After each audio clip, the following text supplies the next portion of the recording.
नमस्कार, InFocus IAS academy में आपका स्वागत है। आज हम देखेंगे करंट अफेयर पॉइंट में वन स्टॉप सेंटर सुर्खियों में क्यों बना हुआ है। साथ में यह भी जानेंगे कि यूपीएससी की दृष्टि से इसमें क्या कुछ हमें पॉइंट मिल सकता है। तो सबसे पहले जानते हैं वन स्टॉप सेंटर जो है सुर्खियों में क्यों बना हुआ है। तो देखिए, महिला और बाल विकास मंत्रालय लिंग आधारित हिंसा से पीड़ित भारतीय महिलाओं को सहायता प्रदान करने के लिए 10 देशों में वन स्टॉप सेंटर स्थापित करने का आयोजन बना रही है। इसमें आप देख सकते हैं मंत्रालय का नाम आया है महिला और बाल विकास मंत्रालय, जो कि आपको यहाँ पे याद करना होगा यूपीएससी की दृष्टि से।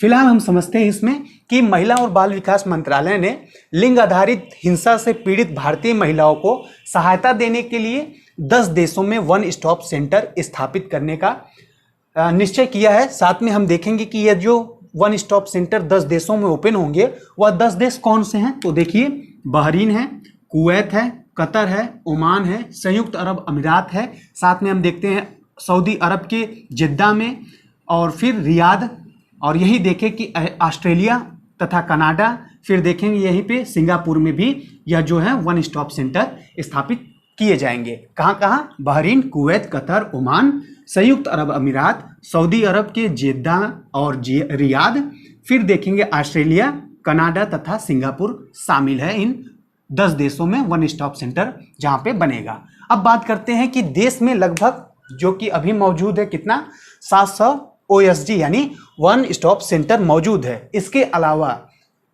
देश में 300 और भी वन स्टॉप सेंटर ओपन करने का योजना बनाया जाएगा।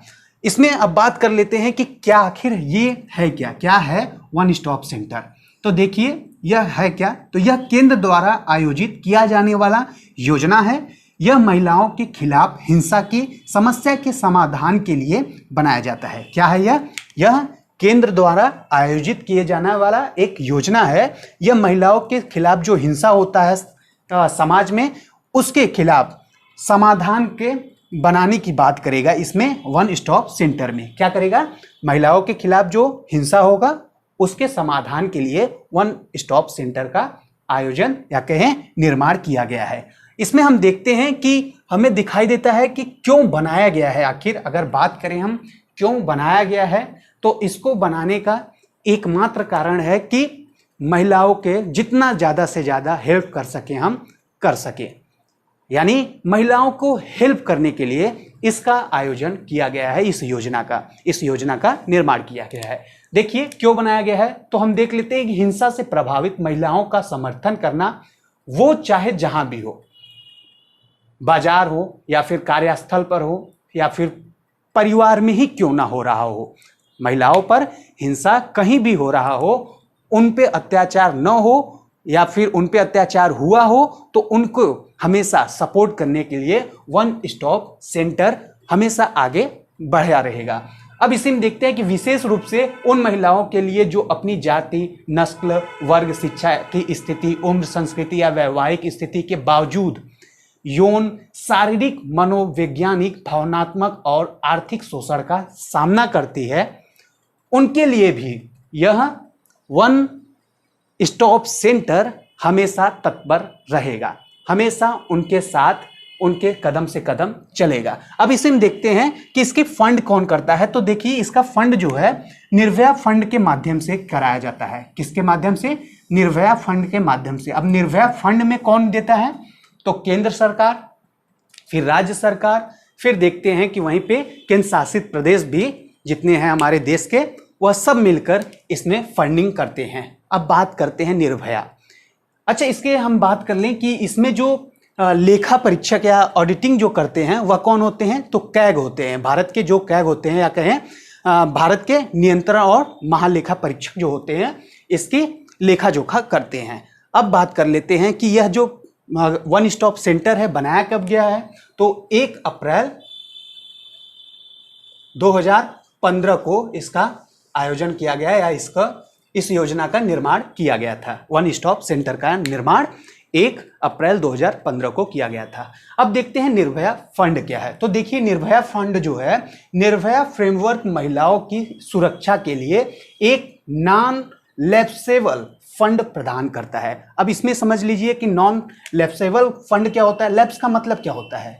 लैप्स हो जाना, कभी ना आपने सुना होगा लैप्स हो गया, तो उसका हिंदी क्या होता है, या कहें बंद होना। क्लियर? यानी नॉन लैप्सेबल यानी कभी भी यह फंड बंद नहीं होगा। किसी भी फंड का एक नियम होता है, एक समय होता है, तो उस समय पे जो बहुत सारे ऐसे फंड होते हैं कि जिनका समय अवधि खत्म हो जाता है तो वो लैप्स हो जाते हैं, उनके जो फंडिंग किए गए होते हैं, पैसे होते हैं, वो लैप्स हो जाते हैं। लेकिन यह जो है नॉन लैप्सेबल है, इसके जो फंडिंग किए गए पैसे होंगे वह कभी भी निकाले जा सकते हैं, वह कभी भी खत्म नहीं होंगे। तो निर्भया फ्रेमवर्क महिलाओं की सुरक्षा के लिए एक नॉन लैप्सेबल फंड प्रदान करता है। साथ में और देखिए इसमें तो यह इसकी स्थापना जो है 2013 में किया गया था। भारत सरकार के वित्त मंत्रालय के आर्थिक मामलों के विभाग द्वारा प्रशासित किया जाता है। इसको किसको? निर्भया को किसके द्वारा प्रशासित किया जाता है? तो भारत सरकार के वित्त मंत्रालय के आर्थिक मामलों के विभाग द्वारा प्रशासित किया जाता है, या कहें उस पर नियंत्रण किया जाता है। इसमें हम देखते हैं कि इसका उपयोग जो है किसके लिए किया जाता है? तो महिला सुरक्षा से संबंधित परियोजना या फिर कहें पहलों के लिए किया जा सकता है। इसी में बात करते हैं कि हिंसा को रोकने के लिए भारतीय कानून ढांचा हमारे कुछ मौजूद हैं। वैसे तो बहुत सारे भारत में महिलाओं के लिए कानून बने हैं, लेकिन जो न्यूज़ में बने रहते हैं तो उनको देखें तो हाल ही में यौन अपराधों से बच्चों का संरक्षण, जिसे कह सकते हैं पॉक्सो 2012, या कहें यौन अपराधों से बच्चों का संरक्षण 2012, और इसी में देखते हैं घरेलू हिंसा से महिलाओं का संरक्षण अधिनियम 2005। इसी पे अभी हाल ही में हरियाणा और पंजाब में एक केस चल रहा है। किसको लेकर? लिव इन रिलेशनशिप को लेकर। इसमें बात किया जा रहा है कि दो कपल होते हैं, यानी एक हरियाणा वाला एक पंजाब वाला, तो दोनों को अपना सिक्योरिटी चाहिए होता है, पुलिस के पास जाते हैं, उनको सिक्योरिटी नहीं मिलता है, और देखेंगे कि वो लोग हाई कोर्ट में गए हैं और हाई कोर्ट ने भी उनको कोई सिक्योरिटी नहीं दिया, और फिर उसके बाद वो लोग अब हाई कोर्ट से सुप्रीम कोर्ट के ओर जाने वाले हैं। आप लोगों को याद होगा कि इससे यानी घरेलू हिंसा महिलाओं का संरक्षण जो अधिनियम है, इसी के अंतर्गत 2018 में शक्ति वाहिनी केस आया था। शक्ति वाहिनी केस वर्सेस सुप्रीम कोर्ट, जो कि इसमें कहा गया था सुप्रीम कोर्ट के द्वारा कि जितने भी कपल हैं या फिर ऐसे भी इंसान हैं, उनको अगर जान का खतरा है तो वह अपने आप को सिक्योरिटी दिला सकते हैं। तो अभी फिलहाल में हाई कोर्ट ने इसको रद्द कर दिया है, इन दोनों केस को, और ये लोग अभी सुप्रीम कोर्ट में गए हैं।